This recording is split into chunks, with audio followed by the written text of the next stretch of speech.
की हलचल। आकाशवाणी लखनऊ से प्रस्तुत है जिले की हलचल। आज सुनिए बदायूं और बुलंदशहर जिलों की हलचल। पहले सुनते हैं बदायूं जिले की हलचल। आलेख और स्वर है मोहम्मद नईम का। बदायूं जिले में पुलिस भर्ती परीक्षा कड़ी सुरक्षा व्यवस्था के बीच संपन्न कराई जा रही है। बदायूं में अब तक 23 अगस्त, 24 अगस्त और 25 अगस्त की परीक्षा को सकुशल संपन्न कराया जा चुका है। परीक्षा 31 अगस्त तक चलेगी।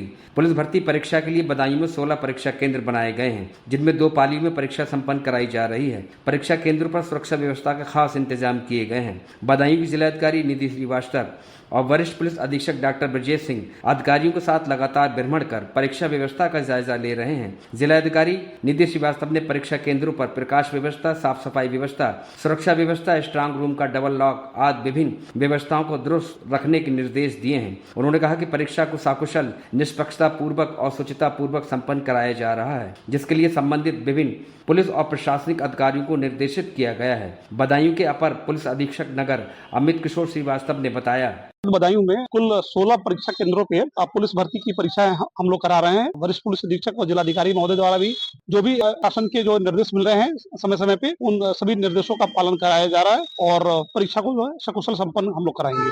केंद्र सरकार द्वारा संचालित नीति आयोग के माध्यम से बदायूं जिले के आकांक्षी विकासखंड अंबियापुर और आसफपुर में संपूर्णता अभियान का बीते दिनों नीति आयोग दिल्ली की ओर से आए मुख्य अतिथि राजेंद्र सिंह ने शुभारंभ किया। शुभारंभ के बाद से दोनों विकासखंडों में संपूर्णता अभियान तेजी से लक्ष्य की ओर बढ़ रहा है। संपूर्णता अभियान के अंतर्गत दोनों विकास खंडों में स्वास्थ्य विभाग, पोषण विभाग, कृषि विभाग और राष्ट्रीय ग्रामीण आजीविका मिशन से संबंधित योजनाओं का लाभ लाभार्थियों तक पहुंचाया जा रहा है। विकासखंड स्तर पर कैंप और प्रदर्शनी का आयोजन कर लाभार्थियों को चारों विभागों की समस्त योजनाओं के लिए जागरूक किया जा रहा है और उनका पंजीकरण कराया जा रहा है। साथ ही आसफपुर और अंबियापुर ब्लॉक पर हर माह सभी इंडिकेटर्स की समीक्षा भी की जा रही है। संपूर्णता अभियान की शुरुआत में दोनों विकास खंडों में लाभार्थियों तक पहुंची योजनाओं का 22 से 30% तक था, जो अब करीब 60 से 70% के बीच पहुंच गया है। संबंधित इंडिकेटर्स को 30 सितंबर 2024 तक 100% तक ले जाने का लक्ष्य है, जिससे बदायूं के दोनों विकास खंडों को आकांक्षी विकास खंड की श्रेणी से निकालकर विकसित विकास खंड की श्रेणी में लाया जा सके।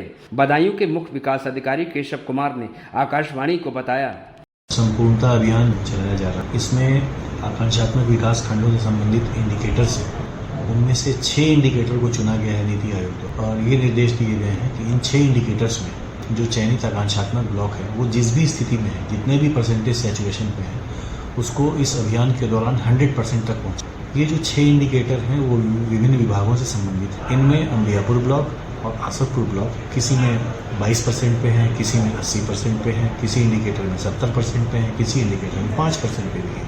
तो ये लक्ष्य दिया गया है कि जिस भी परसेंटेज पे हो वो ब्लॉक, उसको इस 3 माह 100% तक पहुंचाना है। इसीलिए इस अभियान का नाम संपूर्णता अभियान है।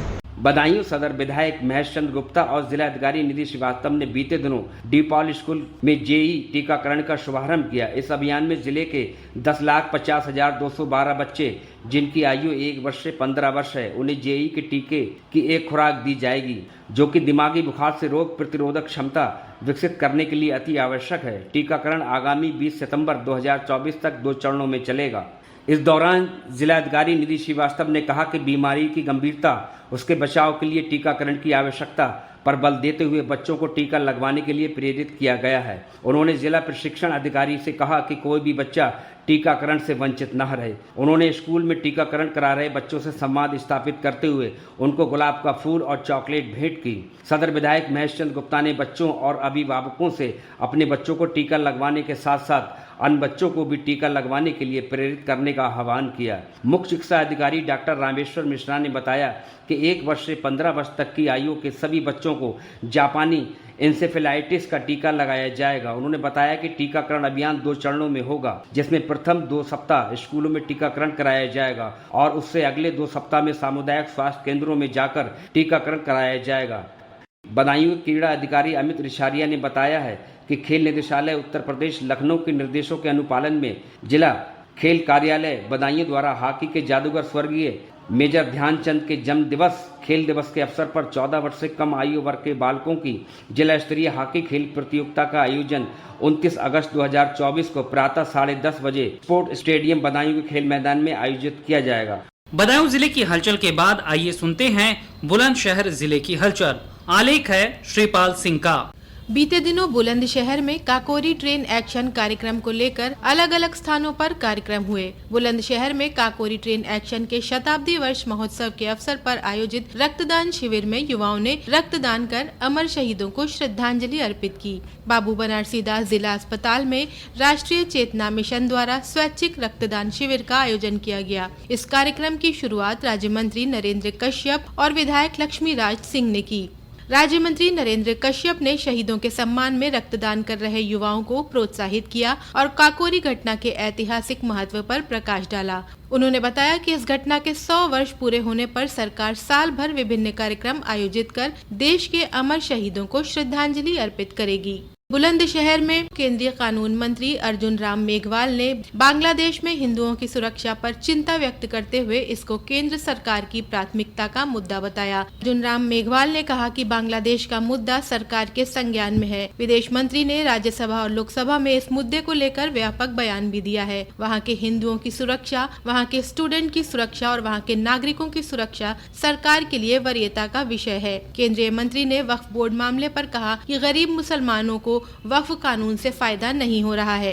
जो गरीब मुसलमान हैं उनको वक्फ कानून से फायदा नहीं हो रहा। वक्फ की जो प्रॉपर्टी है उस पे इंक्रोचमेंट हो गया और इवन जिला कलेक्टर भी उसका सत्यापन करने नहीं जा सकते। इसलिए इसको पारदर्शी बनाने के लिए और जो गरीब मुसलमान थे उनको इसका लाभ मिल नहीं रहा था, उनको लाभ मिले, उनकी एजुकेशन हेल्थ की स्थिति सुधरे, इसके लिए इंट्रोडक्शन हुआ है। बुलंदशहर जिले के सिकंदराबाद में भाजपाइयों ने निकाली तिरंगा यात्रा। प्रधानमंत्री नरेंद्र मोदी के राष्ट्रव्यापी हर घर तिरंगा अभियान के अंतर्गत बुलंदशहर जिले की सिकंदराबाद विधानसभा क्षेत्र में भाजपा के द्वारा तिरंगा यात्रा का आयोजन किया गया। इस मौके पर मुख्य अतिथि के तौर पर राज्यसभा सांसद सुरेंद्र नागर मौजूद रहे। तिरंगा यात्रा पावन कुटीर मैरिज होम से प्रारंभ होकर बाजार होते हुए अग्रसेन डिग्री कॉलेज पर संपन्न हुई, जिसमें सैकड़ों कार्यकर्ताओं ने मोटरसाइकिल, ट्रैक्टर और गाड़ियों के द्वारा भाग लिया। इस मौके पर सिकंदराबाद से भाजपा के लक्ष्मी राज भी मौजूद रहे। जनप्रतिनिधियों ने सभी से अपील करते हुए कहा कि तिरंगा के साथ अपनी सेल्फी लेकर हरघरतिरंगा.com पर भी अपलोड करें और प्रधानमंत्री आदरणीय नरेंद्र मोदी की मुहिम का हिस्सा बने।